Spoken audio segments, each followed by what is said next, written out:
Yesterday, we talked about your technology, your body as a stargate, your body as a technology that holds very sophisticated, as yet not fully understood technology and equipment. And that technology is your birthright, and it operates according to certain principles and laws. Now, we talked about yesterday the idea or the analogy of a spinning top. So coherence is like when you set off a spinning top, and if it reaches a certain speed, it becomes stable. In fact, certain spinning tops can go so fast that they seem to levitate up. So they leverage something that lifts them off the ground and expands their ability to be. And that's what we are. We have inside of us that anti-gravitational technology. And this is why we call it interdimensional. We are just scratching the surface of this interdimensional aspect, but we won't go there just yet. For now, we're going to stay with coherence, which is a discipline. It is a practice. It's as important to your equilibrium and your ability to manifest as the hygiene that you practice every day. That's why we come together. That's why we do group work, because we want to harness each other's electromagnetic field. And this is why we start our day in this way. So again, yesterday we talked about spin, velocity, speed, but within a stable orbit. Today I'm going to talk about something that we have all experienced, and that is the sense of the sense of the pendulum swing. They're telling me the pendulum swing, and I'm going to give you an example. You've reached and leaned into a promotion. This is something that you've always wanted. It's a new position in a job. You're so excited. You're so proud of yourself. You've stepped up to the plate. You've done the work. And here you are moving forward with such thrust and gusto that you're almost blazing a trail, and you're feeling quite proud of yourself.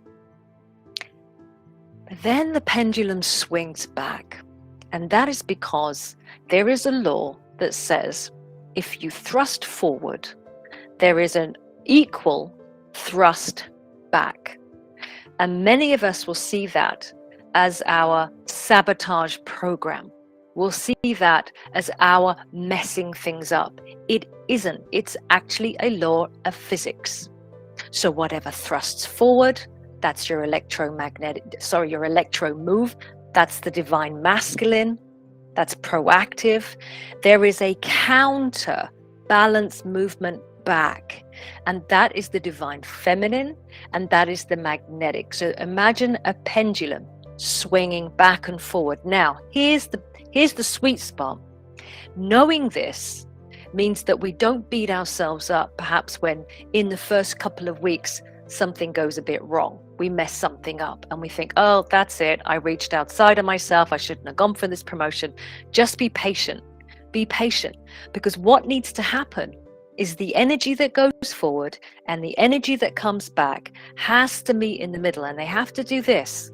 So imagine the divine masculine, divine feminine doing this beautiful tango dance until they come together and until they form a unit of energy.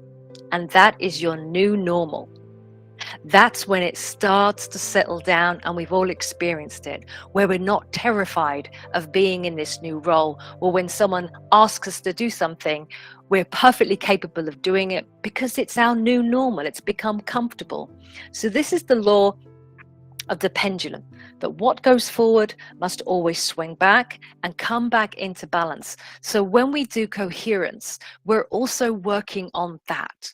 We're becoming cognizant of that. This is your technology, and it's good to know how it works and not to take it personally. So again, daily coherence will ease that down until you get into a solid position. Now, electromagnetic field is a combination of two primary powers. Every human on this planet, no matter how they identify themselves, they run two powers, otherwise they wouldn't be alive. Everything in the cosmos runs on two powers, and they run together. That is the divine feminine, which is the magnetic, and that is the divine masculine, which is the electro. So it's push and pull all the time, and they interchange, and together they create a field where complex systems can emerge, where intelligence and consciousness can exist, and when finally matter is created. This is the process. This is why in our mythologies we have a divine male and a divine female.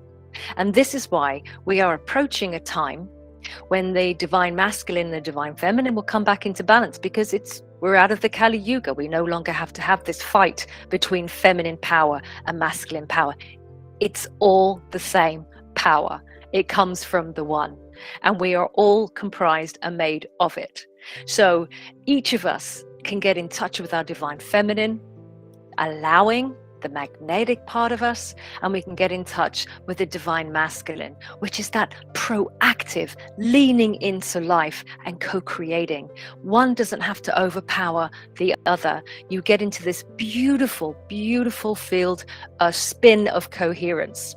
And it's going to be slightly different for every single human. We are not asked to run the divine masculine and the divine feminine exactly at the same ratio. We can play with these spaces. We're allowed to co-create. And that's why we see expressions in our world right now where people are having the freedom to express themselves beyond those cardinal genders. This is why this is manifest in our time. People are becoming much more creative in how they represent these forces and powers within themselves. And that is to be acknowledged. We are in the cosmic age. I'm going to talk about this on Thursday. I'm super excited. We're going to be talking about the new archetypes that have emerged during this cosmic age. And this is what the Nine shared with me this morning. And the only reason I have my eyes closed, I'm fully present with you, is because it helps me to retrieve the information that I've received. I'm a visual person, so if I look at my screen, I get a little distracted and get pulled off.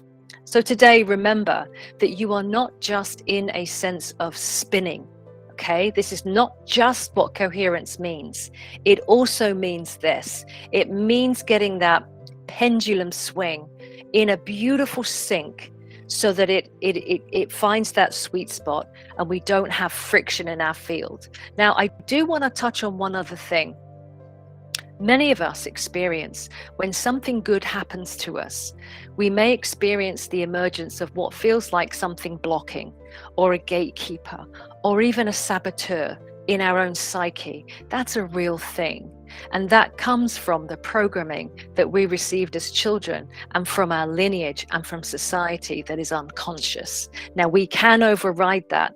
The I am space can override anything, but it's important to acknowledge it. You're not alone in feeling that. Sometimes every time you take a right step, you get pushed back a little bit. So it's just understanding how these things work. It's bringing your awareness and your lucidity to it, and not feeling guilty or feeling bad about it. It is what it is. But through coherence, through coming together, through learning more about who we are as a technology, we can actually learn to work with these things instead of being what we can feel as subjected to them.